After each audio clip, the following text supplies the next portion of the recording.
और मेरे बदमाशों कैसे हो? उम्मीद करता हूँ आप सभी अच्छे होंगे, बदमाशी भी कर रहे होंगे, साथ में स्टडी भी कर रहे होंगे। तो चलो बच्चों स्टार्ट करते हैं। आज हम पार्ट 2 लेकर आए हैं हम आपके लिए, ठीक है। वास्तविक संख्या आपको मैंने समझा दिया था।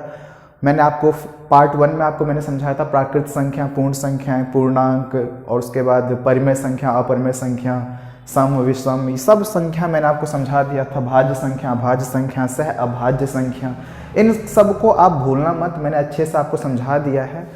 मेरे दोस्तों अब हम स्टार्ट करते हैं आज समझना एलसीएम, जिसको हिंदी में हम लासा भी बोलते हैं, लघुत्तम समापवर्तक एलसीएम। एलसीएम के 2 मेथड है, एक तो भाग विधि और एक गुणनखंड विधि। अगर मैं बात करूं एचसीएफ, हाईएस्ट कॉमन फैक्टर, है ना, या इसे मासा भी बोलते हैं, है ना, महत्तम समापवर्तक, तो मेरे दोस्त इसके 3 मेथड है, जो कि हमें एक तो पढ़ना नहीं, है ना। एक इसलिए नहीं पढ़ना क्योंकि आपको मैंने समझा दिया था यूक्लिड विभाजन एल्गोरिथम आपके सिलेबस में नहीं है, इसलिए नहीं पढ़ना। तो इसमें भी एक रह गया भाग विधि और दूसरा क्या रह गया, गुणनखंड विधि। स्टूडेंट्स आप भाग विधि तो आप करना आता ही होगा। जैसे अगर 16 और 24 का एलसीएम लेना है तो ऐसे करते हैं ना, इसी को हम बोलते हैं भाग विधि। क्योंकि देखो 16 से 2 एग्जैक्टली भाग होके 8 आ रहा है, ये क्या हो गया 12, है ना। उसके बाद 2 से लिया 4 6, 2 दूनी 4, 2 से लिया, ये आपको उम्मीद करता हूँ आता ही होगा। तो इसको हम बोलते हैं भाग विधि। अब आप इसमें क्या करेंगे आपको पता है, हम इन सबको गुणा कर लेंगे, है ना। तो एलसीएम इक्वल टू हो जाएगा 2 इंटू 2 इंटू 2 इंटू 1 2 3 4, 1 2 3 4 इंटू 3, तो 2 2 जा 4 2 जा 8, 16 16 3 जा 48। तो ये हमारा इसका आ गया एलसीएम। दोस्तों इसका एलसीएम क्या आ गया, इसका एलसीएम आ गया 48, ठीक है दोस्तों। अब आप ध्यान से देखें, अब हम गुणनखंड विधि से हम करते हैं। तो गुणनखंड विधि में क्या होता है कि 16 का ना आप फैक्टर ले लीजिए, 2 8 जा, 2 4 जा, 2 2 जा, 2 1 जा, है ना, 1 2 जा, 2 2 जा, 4 2 जा, 8 2 जा 16, 24 का भी ले लेते हैं। तो 2 1 जा, 2 2 जा, 2 6 जा, 2 3 जा, 3 1 जा, है ना। तो 1 3 जा 3, 2 जा 6, 2 जा 12, ये ठीक है। अब अगर आपको इसका एलसीएम निकालना है तो हम क्या करेंगे, आप जरा ध्यान से देखें, हम क्या करेंगे, हम 16 को लिखेंगे 2 इंटू 2 इंटू 2 इंटू 2, और 24 को लिखेंगे 2 इंटू 2 इंटू 2 इंटू 3, है ना, 1 2 3 1 2 3 और ये 3, है ना। अब इसमें से हम पेयर निकाल लेंगे। पेयर देखो किस किस का लग गया, आप जरा ध्यान से देखिए। पेयर यहाँ पे लग चुका है हमारा 2 2 का पेयर लग चुका है, एलसीएम इक्वल टू 2। इस पेयर में से भी एक ले लीजिए, यहाँ से भी एक ले लीजिए, और जो बच गए 2 और 3 इनको भी आप ले लीजिए। तो 2 2 जा 4 2 जा 8, 8 2 जा 16, 3 जा 48, ये हमारा इसका एलसीएम आ गया। मेरे बच्चों आपने देखा दोनों विधि से इसका जो एलसीएम आया है वो 48 ही आया है, ये बिल्कुल सही है। अब हम इन्हीं दोनों नंबर का हम निकालते हैं मासा यानी एचसीएफ। और एचसीएफ अगर हम ध्यान से देखें तो अगर हम भाग विधि से निकालें तो आपने पढ़ा होगा, जैसे यहाँ पर हमने 16 लिया और ये 24 लिया, है ना, छोटे नंबर को बाहर और बड़े नंबर को यहाँ लिया। 16 1 जा 16 होता है, इसमें से इसको माइनस करो बच्चों, 8 आ गया। इस 16 को यहाँ उतारेंगे और 8 का पहाड़ा 2 बार पढ़ेंगे तो 16, तो ये पूरा कट गया। तो यहाँ पे जो एचसीएफ आ गया ना वो ये वाला है ना, तो ये हमारा क्या आ गया 8। एचसीएफ इस विधि से कितना आ गया 8। अगर हम ध्यान से देखें तो इसी को अगर हम गुणनखंड विधि से करें तो 16 का फिर से हम ये सेम करेंगे जैसे मैंने उधर किया है, और 24 का भी हम क्या करेंगे सेम करेंगे जैसे हमने वहाँ पे किया है। ये प्रोसेस यहाँ पे सेम होगा।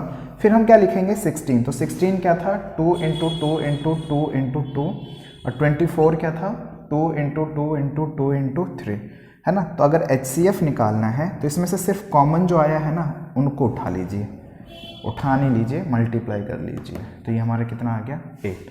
तो आपने देखा इसका एचसीएफ जो आया है वो 8 आया है, और जो एलसीएम आया है मेरे बच्चों कितना आया है एलसीएम, एलसीएम कितना आया है 48। अगर आप ध्यान से देखें तो अगर मैं 48 को ना, 48 एलसीएम है, अगर मैं 48 को ना अगर मैं 8 से मल्टीप्लाई करूं, 8 8 जा 64 कैरी 6, 8 4 जा 32 और 6 38, 384 आया। ध्यान से आप देख लीजिए हमारे पास जो दो नंबर्स गिवन थे वो कौन से थे, 16 एंड 24। आप इसको भी मल्टीप्लाई करिए, ये भी आएगा 384। इसका मतलब ये हुआ कि जो दो क्वेश्चंस, दो नंबर्स जो दिए हुए थे उनको मल्टीप्लाई किया तो भी ये आया, इनका जो एलसीएम आया, इनका जो एचसीएफ आया, उनको भी मल्टीप्लाई किया तो यही आया। तो मेरे दोस्त यहां से एक रिजल्ट डिराइव हो गया। क्या रिजल्ट डिराइव हो गया कि दो संख्याओं का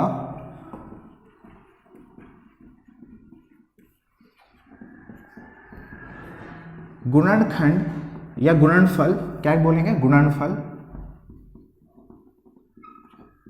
हमेशा एलसीएम गुणा एचसीएफ के इक्वल होता है। मेरे दोस्त आपको मैं एक बात बताना चाहूंगा कि सिर्फ दो नंबर होना तभी ये फॉर्मूला लगाना, कहीं पता चले 3 नंबर हो, अपने मर्जी से आप फॉर्मूला निकाल दें कि 3 संख्याओं का गुणनफल equal to LCM equal to HCF, ये पॉसिबल नहीं है।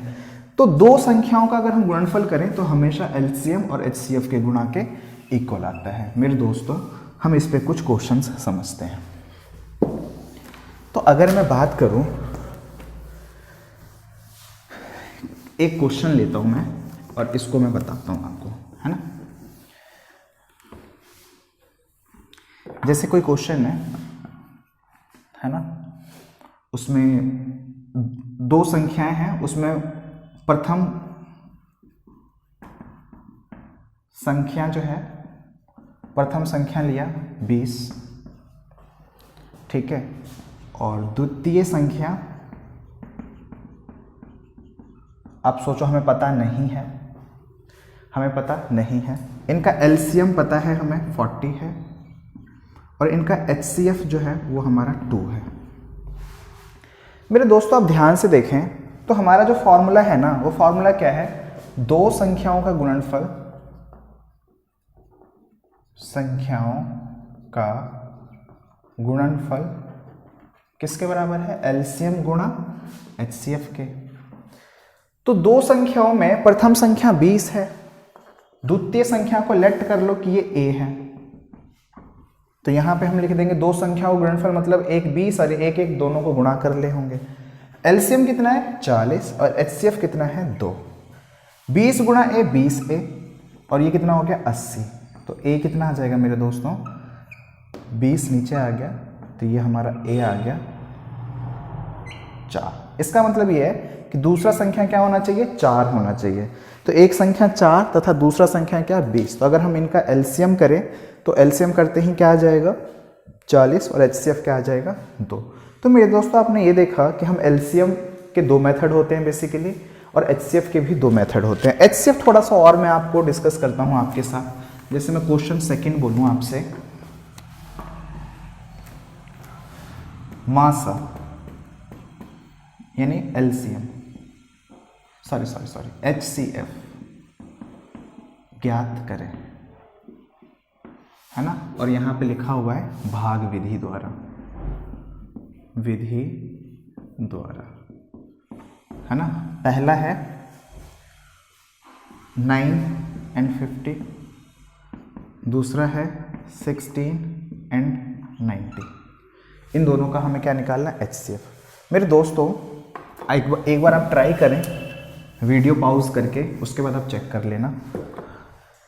9 यहां लिखेंगे, 50 इधर लिखेंगे, है ना। अब 9 5 जा 45, 50 में से इसको माइनस किया 5। अब ये 9 उतारेंगे, 5 एक कम 5, 9 में से 5 गया 4। अब ये वाला 5 उतारेंगे, 4 एक कम 4, 5 में से 4 गया 1। फिर ये वाला 4 उतारेंगे, 1 चौके 4 और ये कट गया। तो जो कट जाता है ना, तो यहाँ का जो ये डिवाइज़र है ये हमारा आंसर हो जाएगा। एचसीएफ कितना आ गया इसका 1। मेरे दोस्तों आपने ध्यान से देखा हो तो हम क्या कर रहे हैं, जो इनमें से छोटा नंबर है उसे बाहर रखते हैं और जो बड़ा नंबर है वो यहाँ 9 5 जा 45, इसमें से इसको माइनस किया, यहाँ पे 5 आ गया। फिर हमने क्या किया, ये वाला यहाँ उतार दिया, 5 एकम 5, फिर माइनस किया 4, फिर ये वाला उतारा, फिर 4 एकम 4 माइनस 1, फिर ये वाला उतारा यहाँ, फिर 1 चौके 4, फिर कट गया तो बात ही नहीं है ना। अब अगर हम सेकंड की बात करें, सेकंड भी एक बार आप ट्राई करें, क्योंकि ये बच्चों वाली बातें हैं, 6th-7th में भी बच्चे सीख लेते हैं, और हमारे बिहार यूपी बिहार के बच्चों को तो बहुत 5वीं क्लास में भी ये आ रहा होता है ना। तो 16 और 90, 16 5 80, 90 में से 80 गया 16, ये वाला उतार दिया, 10 1 जा 10, 16 में से 10 गया 6, अब ये वाला 10 उतारेंगे, 6 1 जा 6, 10 में से 6 गया 4, अब ये वाला 6 उतारेंगे, 4 1 जा 4, 6 में से 4 गया 2, ये वाला 2 उतारो, कुछ नहीं है, HCF कितना आ गया, जब इस जैसे ही कटे ये वाला आंसर, समझ में आया ना, है ना। तो हाँ, यहाँ पे HCF कितना आ गया 2। तो इसको हम बोलते हैं भाग विधि। अब गुणनखंड विधि में दोनों का गुणनखंड कर लेना, और गुणनखंड करने के बाद जैसे ही कॉमन जितने आ जाए, उभयनिष्ठ जितने हैं, उन सबको गुणा कर देना, तो वो हमारा क्या आ जाएगा, वो हमारा आंसर आ जाएगा। तो मेरे दोस्तों, इस वीडियो को हम यहीं ख़त्म करते हैं, आज की क्लास यहीं ख़त्म करते हैं। बहुत छोटा सा वीडियो है, आप इसको कभी भी देख सकते हैं। अब हम जब पार्ट 3 लेकर के आपके लिए आ रहे होंगे, तो उसमें हम 1.2 का सोल्यूशन लेकर के आएंगे। 1.2 एक बार आप ट्राई आपने कर लिया होगा, है ना, और जो क्वेश्चंस नहीं होंगे वो मैं आपको समझाऊंगा। उससे पहले आप भाज, अभाज, सहभाज ये सारी संख्याएं याद करके रखें, और इस वीडियो को शेयर करना बिल्कुल ना भूलें। और आगे आप समझदार हैं, लाइक कमेंट वगैरह, है ना। Okay, thank you very much.